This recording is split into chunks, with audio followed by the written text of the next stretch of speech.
en el aire, como la luna en el médano, como el potro en el escudo y el tricolor en el cielo. Es el barrio. Nuestra voz no callará. No. Somos ese bravo pueblo por el cual Bolívar dio su vida por la libertad. Por la libertad. Y hace rato que nos zafamos de las cadenas y le juramos que no volverá. No. Juramos que no volverá. Nuestra voz no callará. Somos ese bravo pueblo por el cual Bolívar dio su vida por la libertad. Por la libertad. Y hace rato que nos zafamos de las cadenas y le juramos que no volverá.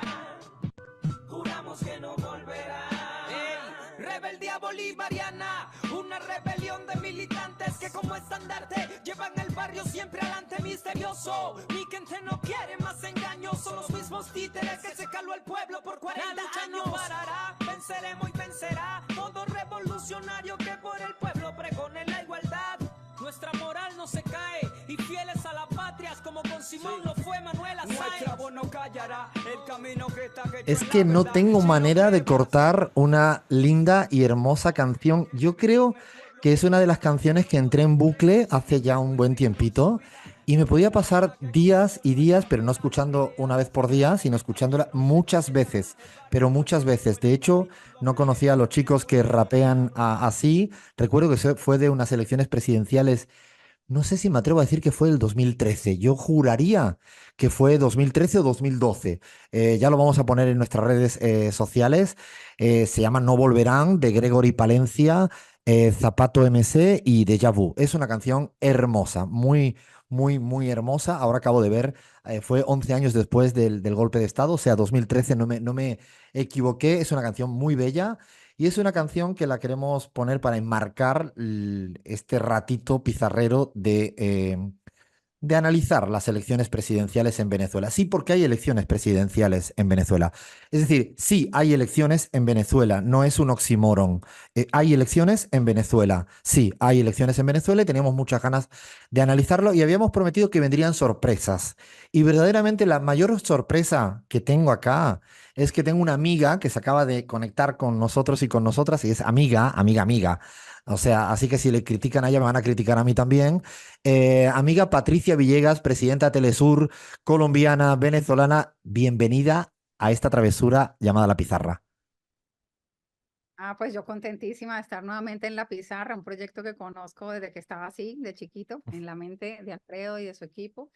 Contenta de ser parte siempre de CELAR, con quienes estamos intentando permanentemente pensar y hacer cosas por América Latina y el Caribe para que esta región sea lo que tiene que ser siempre un punto de encuentro y un punto de desarrollo del pensamiento propio. Así que nada, contenta. Han sido y serán días muy intensos. La labor periodística de Telesur en este lugar ahora es una ebullición permanente, muchos equipos por todas partes. Yo digo, para hacer una imagen, hay un tsunami de trabajo, pero bueno, una pequeña pausa para compartir con los amigos. Yo estoy deseando un día poder que se quede todo el tiempo en La Pizarra, pero es que siempre tiene estrés mediático del bueno porque nos informa desde Telesur de todo lo que pasa en América Latina y de lo que no nos quieren contar también nos lo cuenta ella. Así que esta es la gran sorpresa pizarrera, pero hay una segunda sorpresa que ha sido fraguada en las curvas de esta mañana. En las curvas de esta mañana hemos logrado hablar con un candidato presidencial en las elecciones de Venezuela. Es el candidato, también presidente constitucional, Nicolás Maduro, y hemos tenido esta charla, así que dale play, Fer. Hola, presidente. Presidente y candidato Nicolás Maduro. El próximo domingo tenemos elecciones presidenciales, el 28 de julio, una cita muy importante a nivel internacional, no solo es importante para Venezuela. Y querría preguntarle a usted ¿qué le diría a la ciudadanía, a la gente, a las personas que desconocen este proceso electoral, que no van a reconocer los resultados electorales, salga lo que salga? Bueno, pues saludo a todos los oyentes y usuarios de La Pizarra. Estoy en este momento, como tú sabes, recorriendo Venezuela entera. He ido a más de 200 ciudades, pueblos, barrios. Ahora estoy camino a La Guajira venezolana, una zona que resistió y se negó a morir 1.500.000 hermanos indígenas guayú, de los cuales 500.000 viven del lado venezolano. Y desde aquí, con esa fuerza indígena de la resistencia, le respondo y saludo a todos quienes nos escuchan. Bueno, no es la primera vez. La pizarra deben saber, nosotros hemos hecho 30 elecciones en 25 años, un récord mundial. No hay país que lo haya hecho.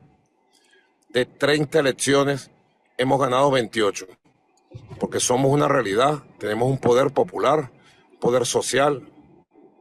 Nosotros somos un poder identitario, cultural del pueblo. Y trabajamos en serio.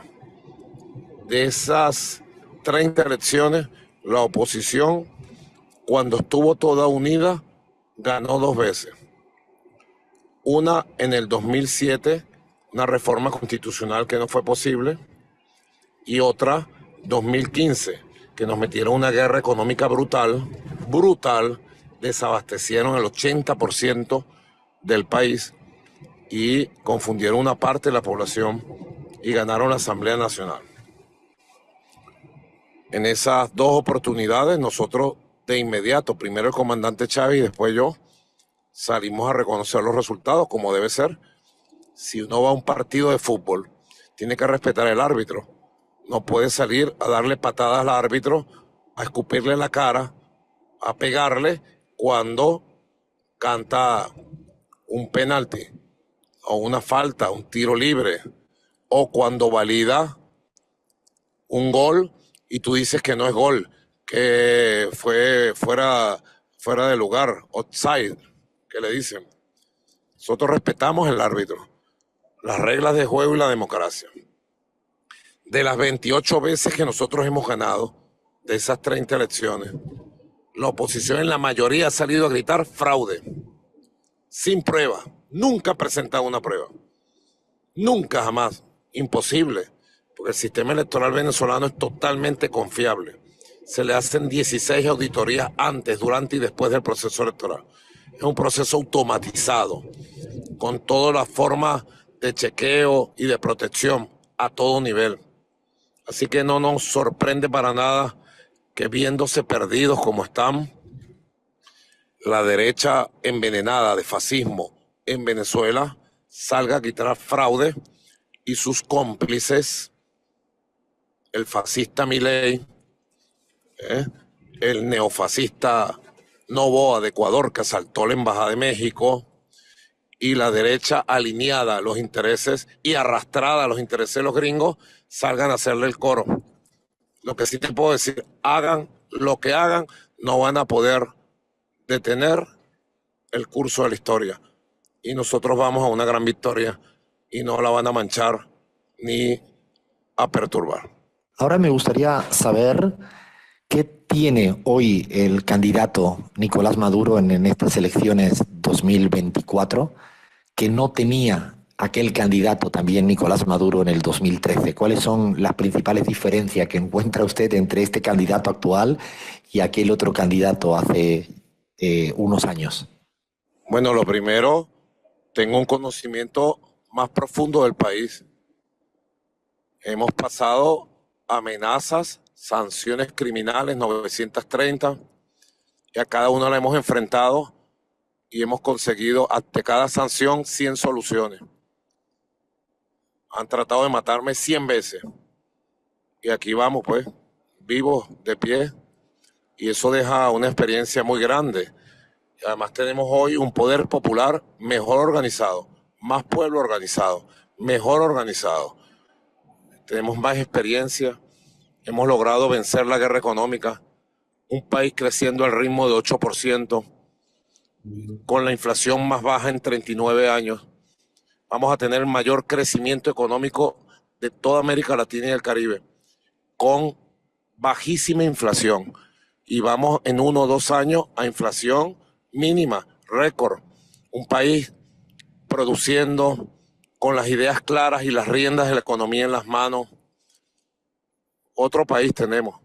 Hoy somos mejores personas, somos un mejor pueblo, después de haber sido sometidos a 8 años de bombardeo, agresiones, amenazas, trataron de invadirnos el 23 de febrero del año 2019, inventaron al tal Guaidó. Guaidó se secó, lo aplastamos con la verdad de la revolución. Y en lo personal, quizá hoy tengo más confianza y más fe en la fuerza que tiene Venezuela. Venezuela, yo lo vengo diciendo, va a asombrar al mundo.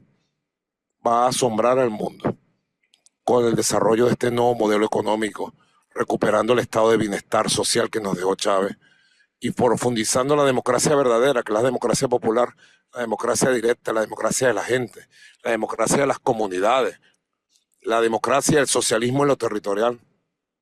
Hacia eso vamos. Individualmente, te digo, más enérgico, más saludable, me siento más joven que hace 6 años y tenemos una campaña electoral que es inédita. Creo que va a ser objeto de estudio a nivel mundial de una campaña electoral cargada de energía, alegría, cantos, bailes, cultura y propuestas. Además estoy tomando el jugo verde, que lo recomiendo mundialmente para los que quieran tener energía y salud. Querría saber qué le propone ahora al país, qué faltaría por hacer, qué le ha faltado por hacer, cuál es la Venezuela que usted ahora le oferta, le propone, le promete a todo el país como candidato presidencial después de estos años. Nos faltan muchos cambios y transformaciones por hacer. Una revolución verdadera tiene que ser permanente, una renovación, una actualización.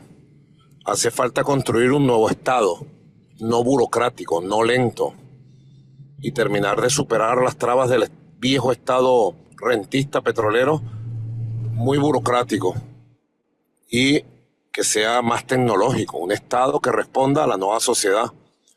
Hace falta profundizar todos los grandes cambios y transformaciones de la economía para seguir avanzando en su diversificación, los 18 motores potencia de Venezuela.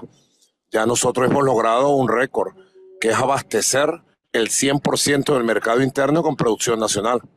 Venezuela dependió 80% de importaciones durante 100 años. Ahora tenemos que ir a ser un país exportador. Garantizada la producción de alimentos y todos los productos para el mercado interno, ir a ser un país exportador. Hace falta grandes cambios de la ciencia, tecnología, la robótica, la nanotecnología.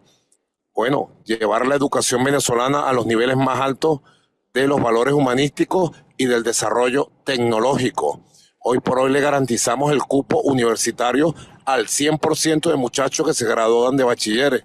Ahora hay que garantizarle a esos muchachos la mejor calidad en las mejores carreras que están eligiendo y su desarrollo de su trabajo dentro de Venezuela, que se gradúen y tengan sus opciones de emprendimiento, de trabajo, de desarrollo. Hay que avanzar en varios frentes. En vivienda, por ejemplo. En el mundo no saben que en Venezuela hemos construido en estos 11 años, 12 años, 5 millones de viviendas para el pueblo. Viviendas cómodas, de 70, 72 metros cuadrados, con su hábitat.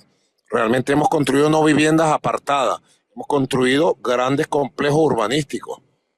Pero hay mucha gente sin vivienda todavía.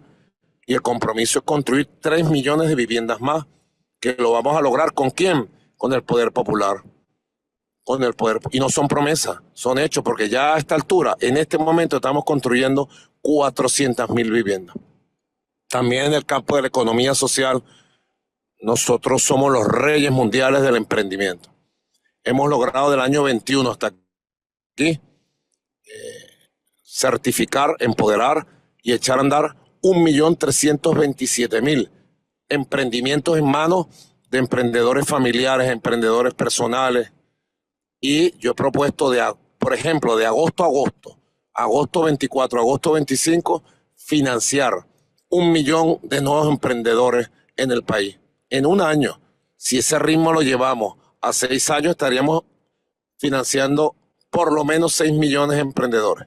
Son muchas cosas que estamos haciendo. Hemos hecho grandes cambios en la economía, en la sociedad, en la política, y vamos ahora por más. Con Maduro más cambios y transformaciones es la consigna que vamos a hacer realidad. Y la última pregunta que me gustaría hacerle es sobre la oposición venezolana. ¿Cuáles son los rasgos principales, característicos que usted observa? ¿Cómo son? ¿Qué características tienen que ahora, hoy en día, están haciendo oposición electoral y algunos otros no electoral? ¿Qué sería el balance, la evaluación que hace usted sobre esta oposición? Bueno, de la oposición te puedo decir que hay varias oposiciones. En los años 20 con Guaidó, la oposición se partió ya en varios pedazos. Tiene 9 candidatos la oposición, 9. Y entre ellos están en una pugna, en un debate permanente. Ya parte de una oposición participó en el año 20, en las elecciones de la Asamblea Nacional, el 21 ganaron algunas gobernaciones. Nosotros tuvimos la gran mayoría de las gobernaciones de alcaldía. Desde el comandante Hugo Chávez hemos buscado que surja una oposición alternativa verdaderamente democrática y nacionalista. Pero lamentablemente casi todas las fracciones de las oposiciones son muy dependientes de los gringos. Viven del dólar gringo. Escuchan la orden en inglés desde Washington. Y esta oposición debe saber América Latina y el Caribe. En América Latina y el Caribe había una derecha, un centro derecha, una socialdemocracia, que bueno, tenía posiciones aquí, posiciones allá, algunos eran neoliberales, otros eran menos neoliberales, pero fue con el surgimiento de la oposición contrarrevolucionaria venezolana, monitoreada por los gringos, que surgió el veneno del fascismo en nuestro continente. Surgió el fascismo de Uribe, de Iván Duque, ¿se acuerdan? Surgió el fascismo de Bolsonaro, el finado Sebastián Piñera y otros tantos que se nos olvidan, ¿no? Se nos olvidan porque ya se secaron el Grupo de Lima y surgió Milei, del veneno que salió de la derecha contrarrevolucionaria. Envenenaron, intoxicaron de antichavismo, de antibolivaranismo y de fascismo toda América Latina y el Caribe. Así que nosotros seguiremos perseverando en el camino de construir un sistema democrático que tenga una oposición democrática. Ojalá algún día lo logremos. Mientras tanto, lo que nos toca es avanzar, triunfar y desde Venezuela ser ejemplo derrotando los fascismos, los neoliberalismos, al capitalismo salvaje y construyendo como estamos construyendo para la nueva etapa, para la nueva época de transición al socialismo, construyendo un modelo exitoso, alternativo a todos los modelos de la derecha proimperialista. Le agradecemos muchísimo la deferencia, el tiempo del presidente Nicolás Maduro en calidad de candidato.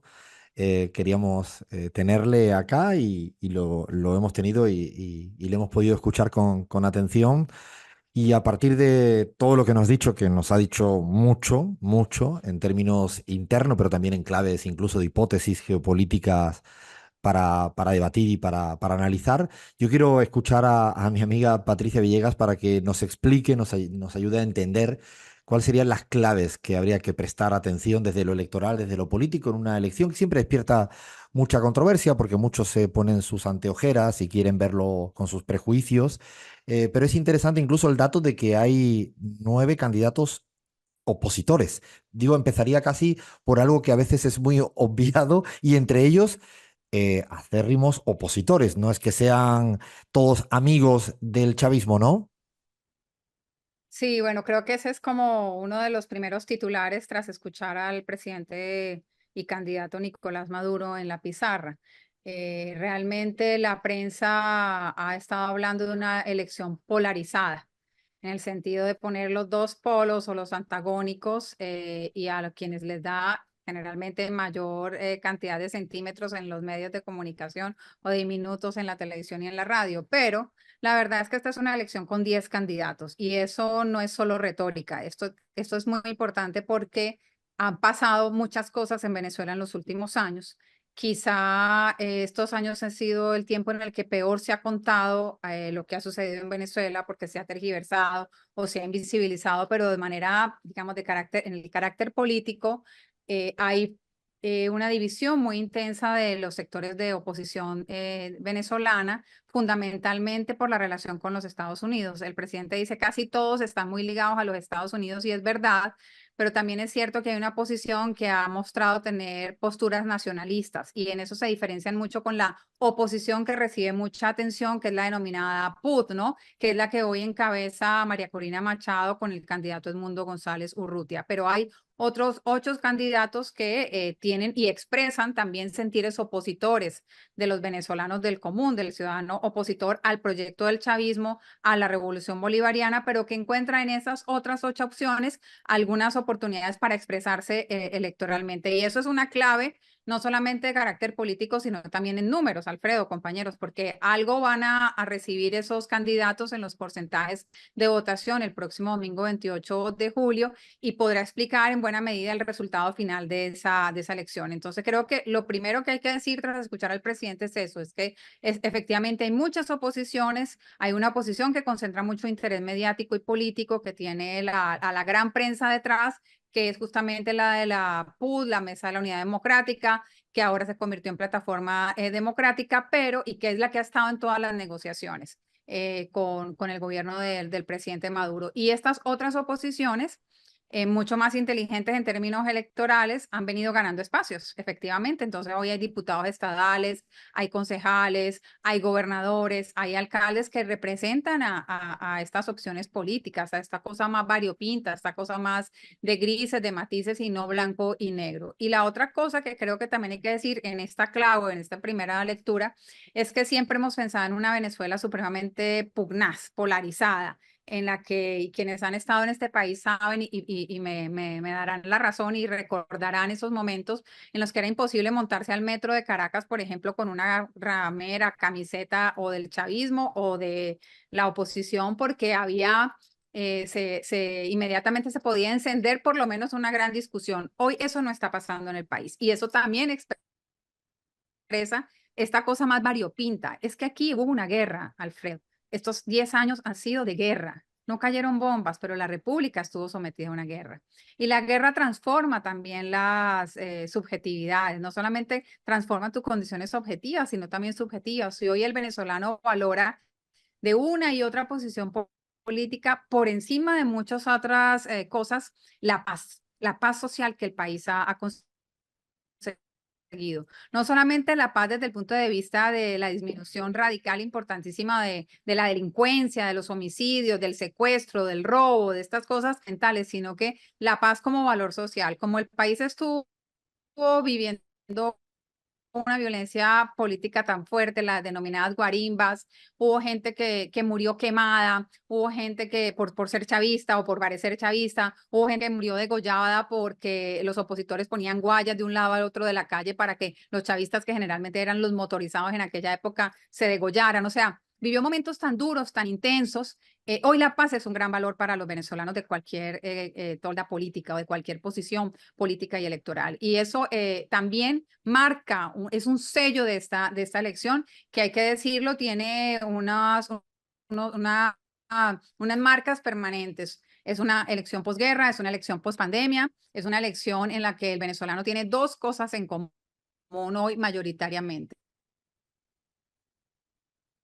Se nos está Su cortando. respeto por la Ajá. paz y su rechazo al bloqueo. Solana, mayoritariamente, el bloqueo es responsabilidad de los sectores de derecha en este país, que tienen esos 9 candidatos que se oponen al candidato de la revolución, Nicolás Maduro. Me quedo con 2 importantes rasgos, ¿no? Uno, remarcaba mucho la variedad de la oposición. De hecho, todo el mundo le presta atención a un nombre y apellido, y hay muchos otros nombres y apellidos que son y concursan y van a participar en la cita electoral, pues porque están predispuestos a reconocer lo que ocurre. Y lo otro que me parece fundamental es que el que quiera leer un titular de una cierta prensa que creen que en cada esquina no conviven con paz social los unos y los otros, esto no se encuentra hoy en día en Venezuela y se puede encontrar quizás en un titular de un cierto medio de comunicación.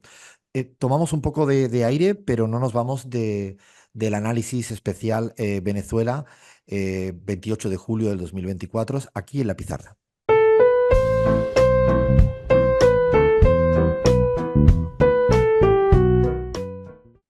Como el cocuyo en el aire, como la luna en el médano, como el potro en el escudo y el tricolor en el cielo. Y seguimos analizando y caracterizando, radiografiando, problematizando las elecciones que se vienen el próximo domingo. Eh, mucho mundo está pendiente, está pendiente. Algunos ya tienen sus titulares para esa noche, para el lunes. Nosotros queremos analizarla desde muchas aristas. Hemos tenido la deferencia del presidente Nicolás Maduro, el candidato Nicolás Maduro, contándonos cómo está afrontando y cómo está abordando esta cita electoral presidencial.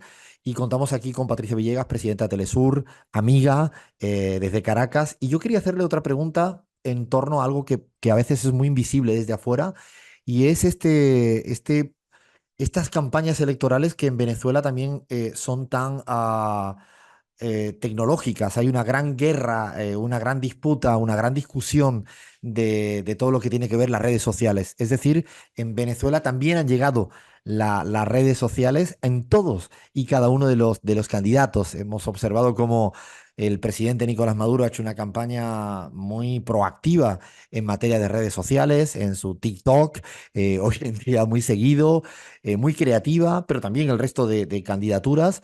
Y digo esto un poco remarco, mejor dicho, este asunto, porque no me parece una cuestión menor, creyéndose que a veces estas disputas electorales en países donde algunos creen que no se dan elecciones, sí, hay una pugna fortísima en materia de redes sociales. Ahora estamos intentando que se reconecte Patricia Villegas, pero yo quería escuchar la opinión de Gaby Montaño también al respecto, que ha venido siguiendo, ¿no?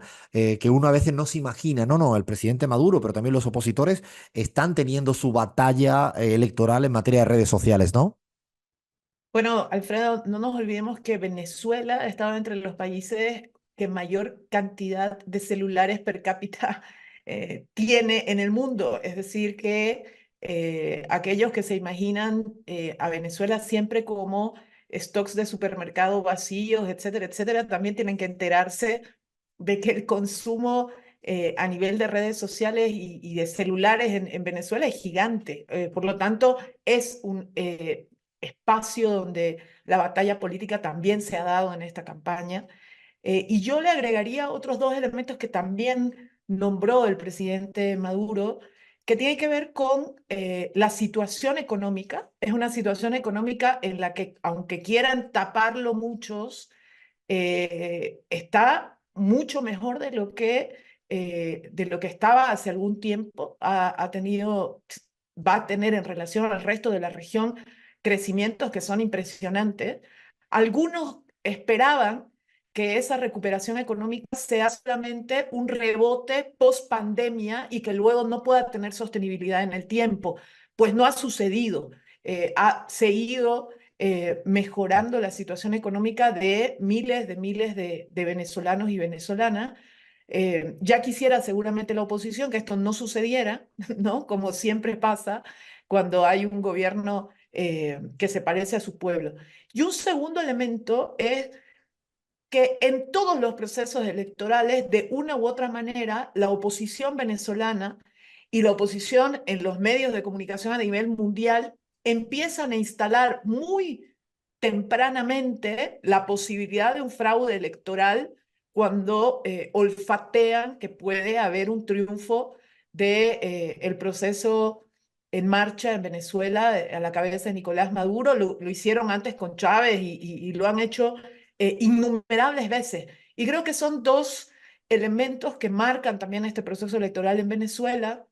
Eh, y sobre todo, yo que he estado como observadora electoral en varios procesos electorales en Venezuela, yo no sé qué se imagina la gente que solamente lee algunos titulares de medios de comunicación francamente de derecha, pero en Venezuela el proceso electoral, el día de las elecciones y todo el proceso previo de campaña, se libra como se libra en cualquier otro país del mundo democrático, y eso hay que decirlo y hay que plantearlo 100.000 veces para que la gente se saque un poco de la cabeza esas imágenes en las que se habla de totalitarismo, etcétera, etcétera, ¿no? Yo quisiera para terminar, y aprovecho que ha vuelto Patricia, dos aspectos que me gustaría su visión. Uno es qué participación se podría esperar, va a ser, porque va a ser un debate, seguramente postelectoral importante. Y la otra cuestión, el tema de la observación electoral, porque se habla quizás de algunos observadores, pero se ignora a otros. Y yo creo que a veces eso es como una suerte de supremacismo, ¿no? Es como si este no va. A mí me gustaría saber quiénes son los que observan las elecciones en Estados Unidos de América, ¿no? No lo sé si se observan. Si me permiten hacer un spoiler, yo en mi novela decía que la observación electoral china un día iba a ir a las elecciones estadounidenses. ¿Por qué no, no? Patricia, más allá de la broma, ¿qué me dices de participación y de los observadores? Dos aspectos que serán fundamental el domingo 28 de julio. Bueno, es previsible que a diferencia de la elección de hace 6 años, como en esta oportunidad sí participa la oposición más extremista o la derecha más a la derecha del espectro político venezolano, pues que la participación sea mayor. Yo pienso, ¿no? Me atrevería a decir, después de leer muchas encuestas durante todos estos días y semanas, que debería estar entre el 65 y el 70%. Es una participación importante. El voto en Venezuela no es obligatorio. Así que en ese sentido sería la única línea periodística con la que yo estaría de acuerdo en que la elección polarizada, es decir, estos dos polos altamente politizados y repolitizados en este escenario electoral, van a salir a votar. O sea, el antichavismo va a salir a votar y el chavismo más duro, digamos, la militancia de ambas partes va a salir a votar y eso ya conforma una participación importante. Así que, bueno, yo diría que va a estar entre esos porcentajes. El otro punto que creo que también es importante, lo voy a mencionar muy de pasada, y es que estas elecciones, además de ser unas elecciones posguerra, post-COVID, son unas elecciones post-diálogo. El diálogo de Barbados o el documento que se firmó en Barbados contemplaba un incremento de garantías electorales que la oposición había pedido. Dentro de esas garantías electorales estaba el tema de la observación internacional de las elecciones. Venezuela había desarrollado y sigue desarrollando un concepto de acompañamiento, que es un concepto más de soberanía. Es decir, yo te invito a mi casa, quiero que compartas conmigo mi fiesta electoral, pero tus recomendaciones, la visión que tú tengas acerca de la forma como nosotros llevamos las elecciones, tú me las das a mí en un informe privado y no hacemos política con eso. Muy distinto, y hago aquí un paréntesis, a lo que sucedió, por ejemplo, en Bolivia, que Gaby lo sabe muy bien, tú también, los que seguimos la realidad de América Latina, cuando en medio de la elección en la cual estaba el presidente Morales candidateado, todo ese escenario, finalmente sale la OEA a decir que la elección no es del todo transparente, para decirlo en términos generales. Entonces, eso Venezuela lo había dejado atrás en su política electoral. Pero en el diálogo en Barbados permite la observación, es decir, abre, si se quisiera decir en términos de cómo se escriben estos informes, cede, ¿cierto?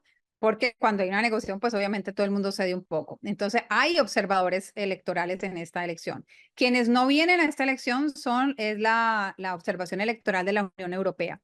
Pero hay más de 600, casi 700 observaciones electorales independientes de gente que trabajó en los consejos electorales de distintos países. Viene una misión especial de la Organización de Naciones Unidas, de la oficina directamente del secretario general, que de hecho ya está aquí en Caracas, ha hablado con distintos actores políticos y con medios de comunicación, ya está en terreno, no es que viene un día antes a enterarse de cómo es la cosa. Y también está una organización a la que Venezuela, todas las facciones políticas le han dado mucho rédito, que es el Centro Carter. También está aquí, está acompañando y observando la elección. Así que va a ser una elección con mucha gente en territorio mirándola, solo que como siempre se pone el foco en quienes no vienen o con quienes hubo una disputa y una discusión. Formalmente lo que se dijo para la no invitación de la Misión de Observación Electoral de la la Unión Europea es que la Unión Europea mantiene las sanciones contra Venezuela y por tanto el país se reservaba el derecho de no invitar a quien sancionado lo tenía. Pero hay muchísima gente que va a estar aquí en el país, y también hay que decir que los partidos políticos, las agrupaciones políticas, invitan a sus propios acompañantes y observadores. Y hay que estar atentos a eso porque, por supuesto, en eso la derecha y las derechas pues van a traer a sus amigos del PP de España, del Vox, de los partidos de derecha de América Latina. El gobierno venezolano ha dicho hoy que se está tratando de reeditar el Grupo de Lima con vocerías que ya no están en el poder en estos países de nuestra región, pero que siguen teniendo un impacto político y mediático importante. Así que toda esa variopinta, digamos, situación hace de la elección venezolana, yo diría que no es tan distinta en ese sentido a muchas otras, pero por supuesto que todo lo que aquí pase se lee de otras maneras y tiene un impacto geopolítico muy, muy relevante, porque lo que está en juego sí es definitivamente un cambio de modelo radical, con tremendos impactos para la región, por sí o por no. Yo me quedo en remarcar de una manera muy enérgica que, claro, ¿quién invitaría a que te observe quien te está sancionando? O sea, yo no invito a mi casa, yo personalmente a que observe mi casa, la misma persona que cuando salgo de mi casa me está sancionando como lo está haciendo la propia Unión Europea. Digo porque a veces se banaliza, se normaliza este tipo de asuntos porque no han terminado con las sanciones contra Venezuela, contra el pueblo venezolano, porque además el que lo ha sufrido es el pueblo venezolano. Y como bien decía Patricia, hay que recordar que el Centro Carter, una institución que no es que sea chavista, que yo sepa, ni marxista, leninista, que yo también sepa, está presente, va a estar presente, y el panel de expertos de Naciones Unidas, que insisto, tampoco es que sea una confabulación, salvo que creamos las palabras tan estúpidas de gente como Javier Milei, que cree y que ve ogros marxistas donde no los hay. Me parece que es importante esto, es importante remarcar la fuerte participación que se espera, la cantidad de opositores que van a estar jugando a las reglas electorales, y para terminar por mi parte, lo que decía Patricia, de que no esperen que en cada esquina exista un conflicto. Hoy en Venezuela la gente vive pacíficamente, y seguramente el titular que algunos medios de comunicación van a intentar ahora exacerbar es una disputa, una batalla, una tensión inexistente en el día a día, si vas al supermercado o a la tiendita de la esquina. Yo creo que eso es clave cuando alguien te lo cuenta desde Caracas, con mucha seriedad y rigurosidad, sin decir que todo está perfecto, porque no caemos en la estupidez tampoco de decir que está todo perfecto. El propio presidente Nicolás Maduro, cuando le hemos preguntado cuáles son los desafíos, ha planteado desafíos, cosas que siempre faltan por hacer. Lean, creo que quería aportar algún datito para cerrar. Sí, para cerrar, Alfredo, me quedé con el análisis de Gaby que hablaba un poco de la recuperación económica de Venezuela, y yendo a los números y comparando con la Argentina de Milei, los números dicen la realidad. Un 8% de inflación acumulada en 2024 tiene Venezuela, un 125% de inflación acumulada tiene el gobierno de Milei, una proyección de crecimiento de la economía del 8% del PBI tiene Venezuela. El Fondo Monetario cambió su proyección para Argentina en 2024 de un crecimiento del 3% antes de que asuma Milei, ahora dice que se va a contraer un 3%, y solo en el primer trimestre en la Argentina de Milei el PBI cayó 5 puntos. Así que los números contrastan absolutamente con un modelo como el de la economía de Milei, que es muy crítico de Venezuela, pero no tiene nada para festejar en comparación con la economía venezolana actualmente. Me parece que era importante poner un poco esta vista, esta mirada diferente, probablemente que se escucha un poco menos, o un poco menos, no, mucho menos de lo que habitualmente estamos acostumbrados. Para cerrar, Patricia, ¿qué quieres decirnos más allá de que la semana que viene te vamos a estar molestando? Yo te voy a estar molestando todos los días, pero ¿qué nos dejas dicho aquí en la pizarra para la gente que nos escucha de lo que se espera? Bueno, quizá un mensaje como de admiración por el pueblo venezolano, porque esas cifras que acaba de compartirnos nuestro compañero, habría que sumarle que la inflación, después de estar en miles de por cientos, hoy es el último mes fue de un punto porcentual en este país. Este pueblo resistió, reorganizó, recreó, rearmó su economía, que está todavía, por supuesto, con muchas heridas, con muchas materias pendientes, pero sin lugar a dudas aquí ha ocurrido una recuperación real, ¿no? Y pienso que lo más importante, Alfredo, y esto creo que también es un triunfo del gobierno, vamos a ver si así lo creen los electores el domingo 28 de julio, y es que fundamentalmente es un pueblo con esperanza. Y hoy eso es también una diferencia muy grande con casi todos los países de nuestra región. Aquí hay mucha expectativa, mucha esperanza. La gente siente que ha sido capaz no solamente de resistir, sino de pensar que hacia adelante hay muchas cosas que vienen para mejor. Y cuando digo esto, lo digo que mucha gente de distintos partidos políticos, con distintas expectativas electorales, pero en general hay un sentido común de que el país va mejor y que lo peor ya pasó, que los tiempos mejores están por venir. Y eso a mí, que he vivido estos años en Venezuela, que he visto, que he estado aquí, no es que me lo han contado, que he estado narrando esta guerra, pues es algo que me admira mucho de los venezolanos y por eso quiero resaltarlo, porque además tampoco se les reconoce eso en los medios de comunicación. Gracias, Patricia, por este análisis, por ayudarnos a entender lo que pasa desde allá, desde Caracas. Y bueno, la semana que viene seremos todos más inteligentes porque sabremos el resultado electoral el domingo ya. Lo que sí le puedo hacer es un spoiler y es que Javier Milei no va a reconocer el resultado. O sea, eso olvídense, pero esa ya me la sé. Esa ya me la sé. Bueno, gracias, Patricia. Un beso muy fuerte y nos vemos prontito.